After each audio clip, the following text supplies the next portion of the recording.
እሺ ለነገሩ እንደዚህ ይሰማል አይደል? ለምንድን ነው እንደዚህ የማደርገው? ምን ያደርግልኛል? አይ እሱ አይፈልግም። እሱ እንትን አለው።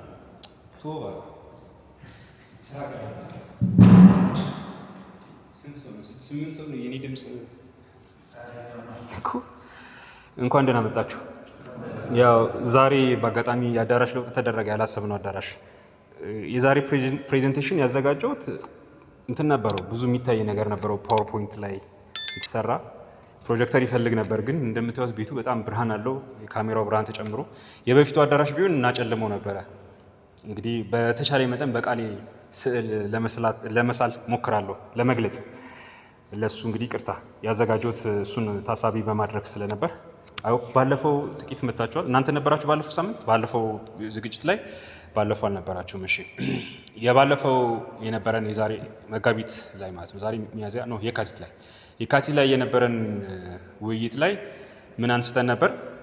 በማህበረሰባችን ውስጥ ማህበረሰብን የሰራ እሴት ቫልዩ ወይም ደግሞ ትሩዝ፣ እነሱን ኮምፕሮማይዝ ስናደርግ፣ እነሱ ላይ ስንደራደር፣ እነሱን እየጣልን ስንመጣ ሰውነታችን ይጠፋል የሚል ጭብጥ አንስተን ነበር የተነጋገርነው። በተለይ ደግሞ የሲኤስ ሉዊስን ጀስት ለማስታወስ ያክል ነው እንጂ እሱን አንቆይበት። የሲኤስ ሉዊስን አንስተን ማለት ሲኤስ ሉዊስ እንግሊዛዊ ፈላስፋ ነው፣ ወይም ደግሞ አስተማሪ ነበር፣ የዩኒቨርሲቲ መምህር ነበር፣ ሊትሬቸር አስተማሪ ነበር። እና ከሱ ተነስተን አቦሊሽን ኦፍ ማን የሚል መጽሐፍ ነበረው። ከዛ ተነስተን ከአቦሊሽን ኦፍ ማን መጽሐፍ ውስጥ 3 ምዕራፍ አለው። የመጀመሪያው ሜን ዊዛውት ቼስት የሚለውን ልብ አልባ ወንዶች በሚል እኔ መልሼው ወደ አማርኛ በሱ ላይ ተነሳንና ከዛ በእኛ አገርም እውነትን እንዴት ዘመናዊነትና ወይም ደግሞ ሌላም ስም እየተሰጠው እንዴት እውነትን እየሸረሸርን እየመጣን እንደሆነ፣ ያ እውነትን መሸርሸር ደግሞ ሰውነታችንን እንዴት እንደሚያሳጣን ነበር ያቀረብኩት።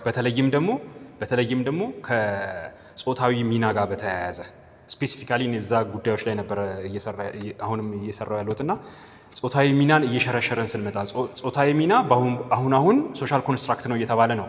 ማህበረሰብ ሰራሽ ነው፣ ማህበረሰብ አመጣሽ ነው። በተለይ ደግሞ ይሄ ወንዳዊው አባታዊው ስርዓት ያመጣው ነው።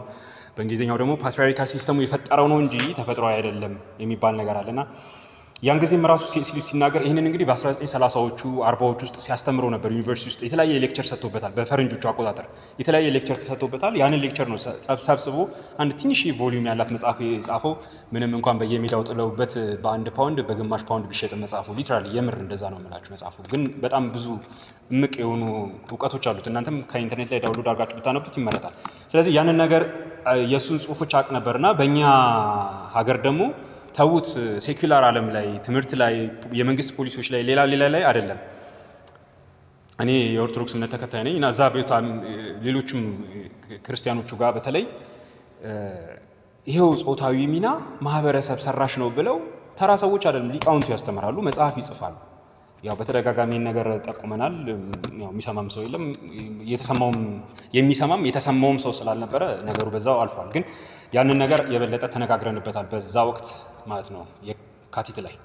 ከዛ ጋር ተናይዘን እውነት የሆነው ጾታዊ ሚና እየተሸረሸረ እሱን ኮምፕሮማይዝ እያደረግን በመጣን ቁጥር በማንም እናሳበው፣ በአጋንንትም እናሳበው፣ በወንዱም እናሳበው፣ በአባወራይ ስርዓቱም እናሳበው፣ በፓትሪያርኪውም እናሳበው፣ ጾታዊ ሚና ማህበረሰብ ሰራሽ ነው እንጂ እንደዛ የሚባል ነገር የለም ብለን እየካደን ስንመጣ ሰውነታችን እናጣለን። ይህን ደግሞ ከኛ ቀድሞ ሰለጠኑ ያልናቸው እንግሊዛውያኑ፣ ካናዳዎቹ፣ አውስትራሊያ፣ ጀርመኖቹ፣ ሌሎቹም ሰውነታቸውን እያጡ መተውበታል።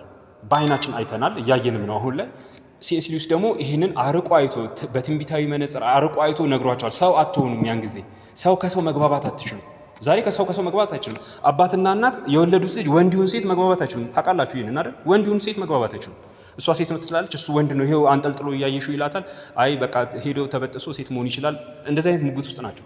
ወይም ደግሞ ልጁ ሴት ነኝ ካለ ሴት ነው፣ አባትና እናት ወንድ ነው ቢሉት አይቻልም። ካመረሩ ሊያሳስራቸው ይችላል። ይሄ እንግሊዝ ሀገር እየሆነ ነው፣ ካናዳ ሀገር እየሆነ ነው፣ አውስትራሊያ እየሆነ ነው። እኛ ሀገር ሩቅ እንዳይመስላችሁ ቅርብ ነው።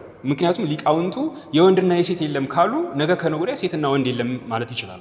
እነሱ ሀገር የሆነው እንደዛ ነው።